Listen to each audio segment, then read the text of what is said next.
이 땅 가운데 가장 큰 선물이라고 하면 부모님을 만난 것 또는 자녀를 만난 것이라고 할 수 있습니다.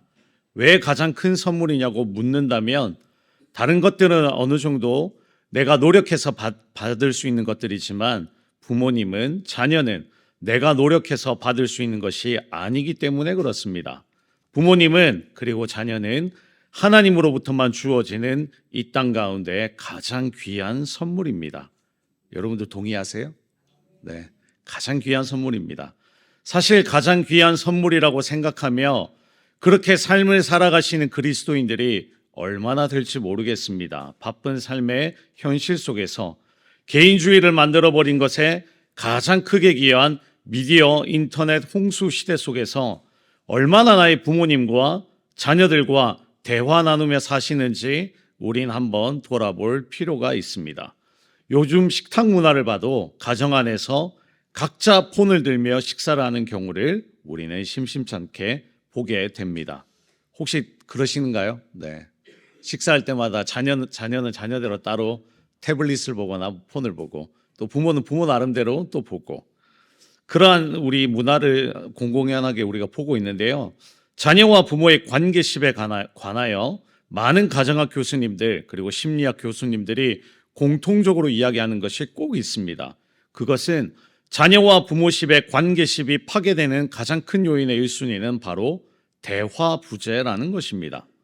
사랑하는 우리 성도 여러분들은 나의 부모님과 나의 자녀들과 얼마나 많은 대화를 나누고 계십니까? 어느덧 나의 가정을 돌아보니 서로 필요할 때만 찾고 있는 사이가 되어 있지는 않을까요? 부모님은 자녀에게 바라는 기대 속에서만 아이들을 양육하고 찾고, 아이들은 부모님에게 필요한 것이 있을 때만 부모님을 찾고, 또한 이처럼 어버이날이라는 특별한 날이 있을 때만 부모님을 찾고, 이 땅 가운데 가장 큰 선물이 바로 부모님 그리고 자녀인데 왜 우리는 서로 간에 간격을 두고 살아가는 사이가 되었을까요? 그 해답은 오늘 성경 속에서 찾을 수 있습니다. 오늘 함께 읽은 에베소서 6장 1절 말씀에 자녀들아 주 안에서 너희 부모에게 순종하라 이것이 옳으니라 라고 말씀하고 계시며, 계속해서 2절 말씀에 내 아버지와 어머니를 공경하라 이것은 약속이 있는 첫 계명이니 라고 말씀하고 있습니다. 이것을 한 문장으로 요약해 보면 자녀들은 부모님을 공경하고 순종해야 한다로 요약해 볼 수 있습니다. 우리 어린이들 많이 지쳐 보이네. 우리 어린이들 그래. 우리 어린이들 부모님 말씀에 순종 잘 합니까? 그치. 자, 오늘날 이것이 현실입니다. 네. 아니라는 거죠. 네. 순종 안 한다는 거죠. 오늘날 세상을 한번 보십시오. 자녀들이 부모님에게 칼을 겨누는 세상 속에 살아가고 있습니다. 초등학생, 중학생 아이가 임신하는 세상을 살아가고 있습니다. 왜 이렇게 되었을까요? 그것은 부모님들이 우리 아이들을 신앙 안에서 올바르게 양육하지 못하였기 때문에 그렇습니다. 교육학에서 이러한 이야기가 있습니다. 아주 유명한 이야기죠. 교육학에서 문제 있는 부모는 있어도 문제아는 없다 라는 말이 있습니다. 즉 부모님이 아이들을 어떻게 교육시키고 양육하느냐에 따라서 아이의 성장이 확연히 달라진다는 것이죠. 그렇다면 아이를 어떻게 신앙 안에 키우면 될까요? 에 대한 해답은 모세의 광야 사건을 떠올려 보면 답이 나옵니다. 모세는 이스라엘 백성의 지도자로서 하나님의 은혜와 보호하심 아래 억압받는 이스라엘 백성들을 출애굽을 시켜 가나안이라는 긴 여정으로 맨 처음 인도하였던 훌륭한 선지자입니다. 하나님께서는 밤에는 불기둥으로 낮에는 구름기둥으로 그들을 인도하셨고 만나와 메추라기로 그들을 먹이시고 보호해 주셨습니다. 그러나 이스라엘 백성들의 태도는 어떠했을까요? 어떠했죠? 이야기를 잘 알고 계시죠? 차라리 애굽에 있는 것이 더 나을 뻔했다 라는 말을 공공연하게 합니다. 이 이야기는 무슨 뜻일까요? 하나님이 나한테 해준 게 뭐 있냐 라는 이야기예요. 오늘날 세대를 불문하고 부모님들이 듣는 이야기가 바로 이와 같은 이야기인데요. 엄마 아빠가 나한테 해준 게 뭐가 있어요? 옆집 누구는 유학도 보내주고 차도 사주고 집도 사주고 하는데, 또한 작은 아이를 키우는 부모님들도 아이들한테 이런 말을 듣습니다. 뭐라고요? 엄마 오늘 이거 안 사줬잖아. 나 밥 안 먹을래. 왜 이렇게 되었을까요? 저 이스라엘 백성의 태도와 모습이 바로 오늘날 저와 여러분들의 모습이기 때문에 그렇습니다. 하나님께서 우리를 창조하셨다면서요. 나를 만드셨다면서요. 그렇게 인정하고 믿고 신앙을 출발하지 않으셨습니까? 태초에 하나님이 천지를 창조하셨다. 이 말이 믿어져야 그 하나님께서는 나를 살리기 위하여 아들이신 예수 그리스도를 십자가에 내어주셨다. 이 말이 믿어져야 신앙이 비로소 출발이 되어지는데 믿으니까 이처럼 예배드리고 계실 텐데요. 왜 우리는 자녀를 양육하면서 예배보다는 학교가 먼저고 예배보다는 학원이 먼저이며 예배보다는 나들이와 소풍과 놀이가 먼저일까요? 생명보다 소중한 것이 이 땅 가운데 있습니까? 없습니다. 정말 죽을 만큼 노력하여 백만장자가 되었다라고 하였을 때 백만장자가 되고 나서 질병이나 사고로 돈을 써보지도 못하고 죽으면 무슨 의미가 있겠습니까? 그러므로 이 땅 가운데에서 생명만큼 소중한 건 없습니다. 그런데요, 그 생명을 부여하신 분이 바로 누구시죠? 살아났구나 너희들. 좋았어. 아주 좋아. 태도가 아주 좋은데. 네. 우리 아이들 이 정도입니다. 하나님 예수님 맞아요. 하나님 예수님이십니다. 하나님을 경외하며 따르는 부모의 올바른 신앙은 자녀들이 부모님을 공경하며 순종하는 가장 쉬운 길이며 절대적인 길입니다. 하나님을 경외하며 따르는 모든 길에 이런 질문이 있을 수가 없습니다. 오늘날 이 세상 속에서 10대, 20대 아이들이 정말 많이 하는 이야기, 부모님이 나를 낳기만 했지 해준 게 뭐가 있어요? 이러한 이야기들은 우리가 들을 수가 없습니다. 어떻게 하면요? 하나님을 부모인 내가 늘 날마다 1순위로 두고 경외하며 그렇게 따라가는 삶은 우리 아이들도 그렇게 따라보고 배운다라는 거죠. 부모된 우리 모두가 먼저 하나님을 경외하고 예배를 목숨처럼 소중히 여기며 생명을 주신 그분 앞에 늘 나아간다면 내 자녀들은 신앙 안에서 날 낳아주신 부모님을 공경하며 사랑하며 따르게 되어 있습니다. 여기서 우리는 한 가지 더 해결해야 될 문제가 있죠. 바로 4절에 자녀를 노엽게 하지 말라는 것입니다. 날 낳아준 것은 알겠는데 그 이유 때문에 나에게 사사건건 터치하고 말은 들어주지도 않고 부모라고 해서 이렇게 해도 되는 거예요? 하는 청소년들을 상대로 우리는 어떻게 신앙 안에서 이들을 양육해야 할까요? 역시나 그 해답은 성경 안에 있습니다. 하나님께서 우리를 창조하셨다고 우리를 강압적으로 권위적으로 옥죄이시는 분이실까요? 그런 분이 하나님이실까요? 천만에요. 태초에 아담과 하와를 떠올려 보십시오. 아담과 하와 시절 때부터 하나님은 이들을 어떻게 해요? 선택하게 하셨습니다. 선악과 근처에 못 가도록 불칼을 두든 그곳 근처에 가면 전기가 몸에 내리게 하든 하나님이시라면 어떠한 방법으로도 충분히 못 가게 막을 수 있었겠죠. 권위적으로, 강압적으로. 그러나 하나님은 우리 인간의 인격과 선택을 존중해 주셨습니다. 즉, 우리를 하나의 로봇처럼 강압적으로 따르도록 설계하지 않으셨다라는 것이죠. 인간의 인격과 선택을 존중해 주시는 만큼 대신에 그에 따른 선택의 책임 또한 본인이 지게 하셨습니다. 즉, 생명을 주신 우리 하나님께서도 강압적으로 자녀된 우리들을 그렇게 철저한 죄인임에도 불구하고 함부로 대하지 않으셨다라는 겁니다. 우리가 죄악 가운데 거한다 할지라도 하나님 우리를 함부로 대하지 않으셨어요.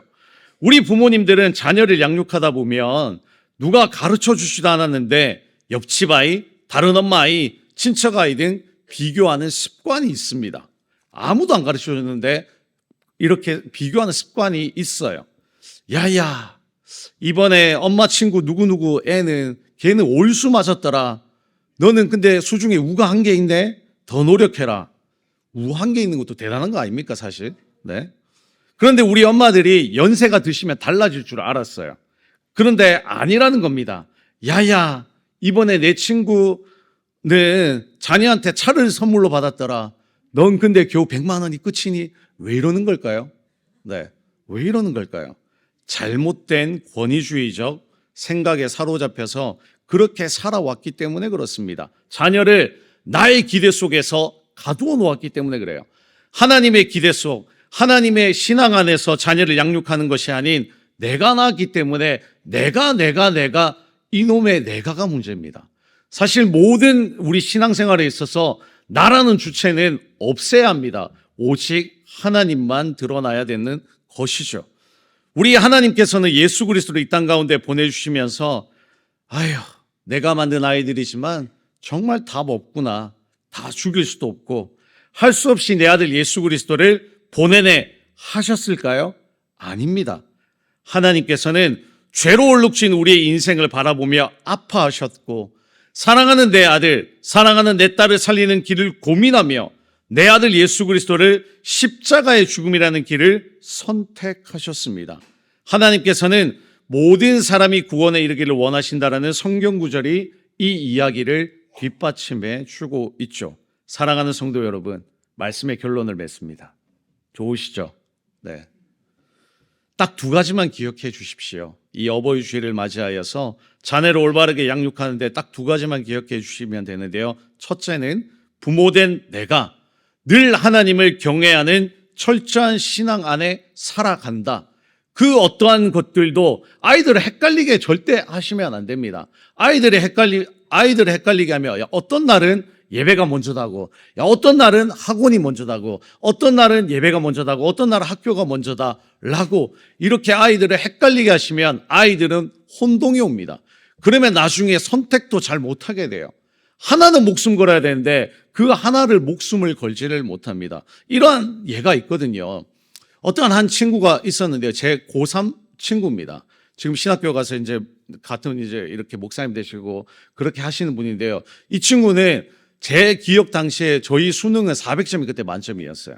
근데 그 신학교를 들어가려면 최소한 그래도 못 맞아도 260점은 나와야 되는데 계속 200점만 맞는 거예요. 갈 수 있어요, 없어요? 못 가는 거죠. 근데 이 친구는 선택을 하더라고요. 그 무슨 선택을 하냐 봤더니 공부는 안 하고 내가 이제부터 이 3학년 고3 1년 동안 기도만 주구장창 할 거다라고 하더라고요. 그래서 야 대단하다. 이거 이래갖고 되겠나? 사실은 싶었습니다. 근데요 정말 기도 열심히 했어요. 울산에 있는 대형교회라고 그때 대형교회를 다녔던 친구인데 정말 딱 야자 딱 10시에 끝나자마자 딱 바로 교회로 가서 밤 자정까지 2시간을 계속 기도하더라고요. 하루도 안 빠지고 그렇게 반복하더라고요. 수능을 쳤습니다. 몇 점 나왔을까요? 207. 야, 너 앞으로 살아가면서 굉장히 믿음이 좋은 친구가 될 것 같아. 네. 평상시에 그 1년에 수많은 이제 매달마다 치는 그 모의고사가 있지 않습니까? 그 모의고사를 맨날 쳐도 200, 205점 이랬는데 그 친구가 딱 수능을 쳤는데 276점이 나온 거예요. 놀랍지 않습니까? 네. 신앙을 우리가 할 때요. 우리 어르신들 기준으로 했을 때 이러한 분들이 있습니다. 기도를 정말 목숨 걸고 하든지, 네. 아니면 일을 열심히 하든지, 근데 일도 안 하고 기도도 목숨도 안 걸어요. 근데 목사님한테 찾아와서 물질이 없다 그래요. 왜 이러는 걸까요? 하나는 목숨을 걸어야 될 거 아닙니까? 정말 기도를 목숨처럼 열심히 해서 하나님 앞에 뚫어달라 하든지 물질을, 아니면 정말 죽을 만큼 일을 열심히 하든지. 일도 안 해요. 일도 안 하는데 돈은 달래요. 그 기도를 해달래요. 그게 가능한 일입니까? 사실은 안 되는 거죠. 하나는 우리가 열심히 해야 되는데 근데 왜 이렇게 됐을까? 이러한 말도 안 되는 신앙이 되었을까요? 바로 우리 때문에 그렇습니다. 부모가 먼저 늘 날마다 자녀들을 헷갈리게 만들었다라는 거죠. 그러므로 꼭 기억해 주십시오. 부모된 내가 어떠한 경우에도 하나님을 철저히 경외하는 그러한 신앙인의 삶을 살아간다. 그리고 마지막 두 번째로는 나의 자녀를 하나님처럼 사랑 안으로 양육한다. 내 식대로, 내 방법대로 양육하는 것이 아닌 하나님께서 원하시는 방법대로, 하나님께서 이끄시는 대로, 때로는 내가 잘 못한다라고 생각되어졌을 때는 기도해 가면서 하나님께서 나의 자녀를 케어해 달라고 해야 됩니다. 여러분들 24시간 자녀를 지킬 수 있습니까? 못 지킵니다. 하나님이 해주셔야 합니다. 하나님 앞에 맡기는 인생은 반드시 잘 될 수 있습니다. 오늘 이 두 가지를 꼭 기억하셔서 하나님께서 원하시는 방법대로 아이들을 양육하시고 꼭 철저히 우리 아이들이 보았을 때 올바르게 하나님을 경외하는 우리 모든 교우분들이 되기를, 또한 제가 되기를 간절히 주님의 이름으로 축원드립니다. 함께 기도하도록 하겠습니다. 하나님 고맙습니다. 오늘 특별히 어버이 주일을 맞이하여서 내가 먼저 늘 날마다 부모인 내가 자녀들 앞에 올바로 하나님을 경외하며 예배하지 못했음을 하나님 앞에 회개합니다. 하나님, 우리를 용서하여 주시옵소서. 내가 먼저 늘 날마다 나의 방법과 나의 기대대로 내 아이들을 양육하였음을 고백합니다. 하나님께서 우리 자녀를 선물로 주셨고 그 하나님 앞에 내 자녀를 맡기며 나가는 인생이 가장 복되고 빠른 지름길임에도 불구하고 내 아십대로, 내 고집대로 자녀들을 양육한 나의 무지함을 다시 한번 돌아보니 이제부터라도 하나님께서 원하시는 방법대로 신앙 안에 사랑으로 잘 양육할 수 있는 내가 될 수 있도록, 우리 모든 땅끝교회 교우분들이 될 수 있도록 성령 하나님 인도하여 주시옵소서. 감사드리고 거룩하신 예수 그리스도 이름으로 간절히 기도드립니다. 아멘.